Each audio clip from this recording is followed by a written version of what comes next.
Hello everybody and welcome to the 6th episode in this series where I teach you how to build a redstone computer. This time, for the first time, we'll actually build an entire component and not go into another world to explain the concept. But what component will we build today?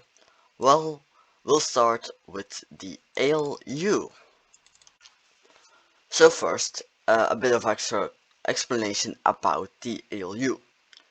If you remember from the first episode, I briefly covered it, but didn't really have time to talk about it that much because I needed to address all the different components. But now I have I have all the time to explain the ALU. So the ALU, what does it stand for?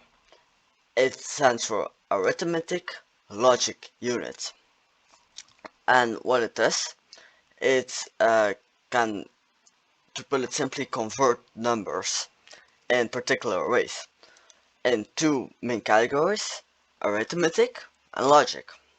Arithmetic is all the adding, the subtracting, the multiplying, and the logic is if you use the logic gates functions. So if you want to AND two numbers or not a number. So what makes it different from just a simple gate then? In a computer, you always operate not with one bit, but a set amount of bits. In this case, this is 4 bits, so this is a 4-bit computer. So it does 4 bits at a time. Now, this ALU can only do addition, no logic functions, and only addition from the arithmetic functions. If we go over to this one can do a little bit more. This one also can do OR, XOR, and AND. You can do this quite smart without building any additional components by just taking the outputs from the adders and using them.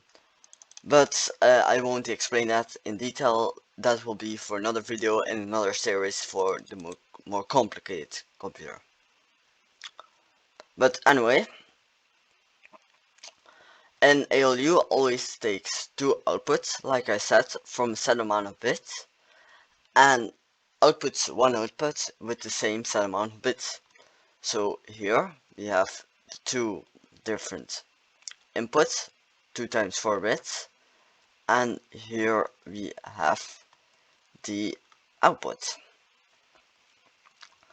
The ALU is responsible for doing all the calculations in your computer. In a real computer, millions, I don't know exactly, but a lot of them happen at a time.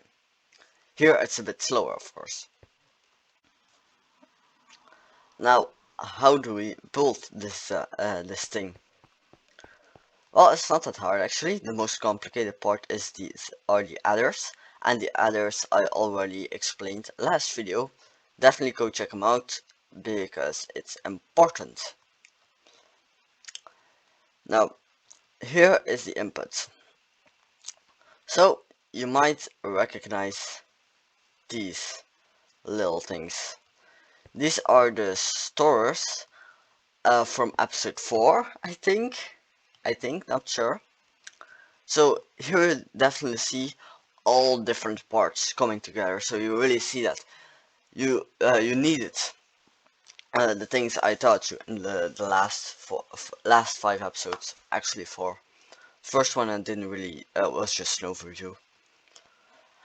But anyway, so the inputs you take from the bus, what the bus does, how it works, how you need to build it, comes later in another episode. I think in 2 episodes.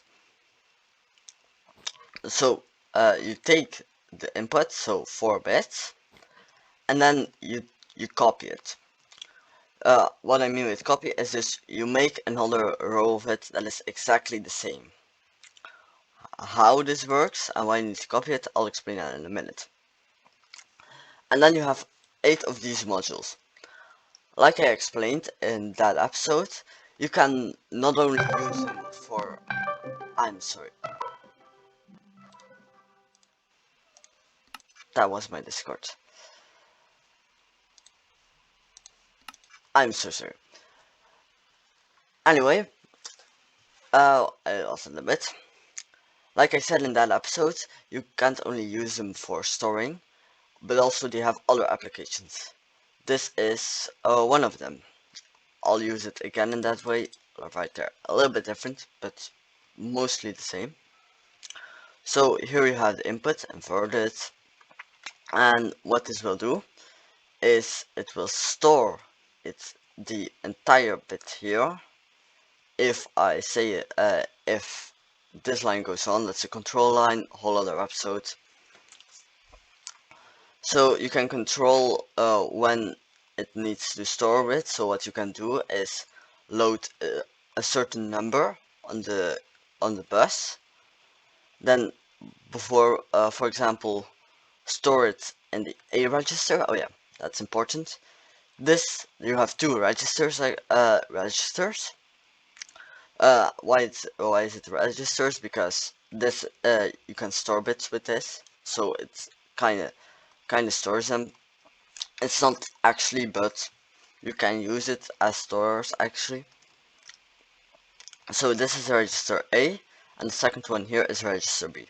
So you can store something in register A, then load something different on the bus, and then store something in register B, but because you don't power then the line for activating register A, it stays the same. For the second part, the actual adders, not that hard if you watched the last episode. Go away. Not that hard if you actually watched the last episode. You take the two inputs from register A and register B, and you let them go into the different inputs. So if you remember, there's one input on the up and one input down. So I register A are all the down inputs and register B all the inputs that are above. Now, it just runs through that. These blue concrete lines are the carry lines. So here are the carry lines. You can actually see them in person here. If you remember, I built it a little bit different the last time, but this is how I actually built them in the actual computer. So here are the carry lines. You just can run them through a 2 wide gap, really close, but it does work out. And so they are the upper input. How you might think this won't work, but here is a repeater. This repeater won't power this redstone dust. This repeater powers this block, so it doesn't power this block. This doesn't power this block, or vice versa, and then it just goes up. So it works. That is actually the adder. For the complicated part, you need to watch last episode. Now for the last part, and also quite easy, is how to do the outputs. So now here you have 4 different outputs. What I did with them is I all ran them on top of one another, so it's quite easy to flip them around because they need to go back to the bus. And as you might see, and as you see, there's a bit of space between these. Now, why is that? Well, that's because I added this thing into the mix. And I'll explain it in more detail why I use it in the bus episode or in the control episode, but I'll explain how to build it and what it does in this episode. This, if you remember from the store episode, if you power this line over here, the output automatically sets to 0. Well, this is exactly what it does, but for all the lines. If this line gets powered, this piston will extend, powering this line, but also powering this sticky piston, which will extend, powering this line and that sticky piston, and so on to infinity if you want to. Well, quite impossible, but in theory it's possible. Now why 2 gap? It's impossible to build it with 1 wide, so you need a bit more space. It's a handy feature, but you need to give up some space. There are still 2 things I want to quickly address. The first of which is the overflow line. I briefly covered this in last episode as well, but what this is, the carry line of the last adder, what do you need to do with it? Well, normally the carry line will go to the next 2 bits, but there are none. What this means is that actually, if I'll quickly demonstrate it with some redstone lamps, if you just add 2 bits,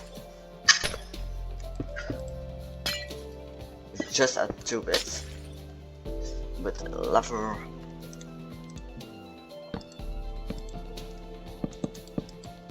if you just add 2 bits and the rest in the overflow line, it ends up right here.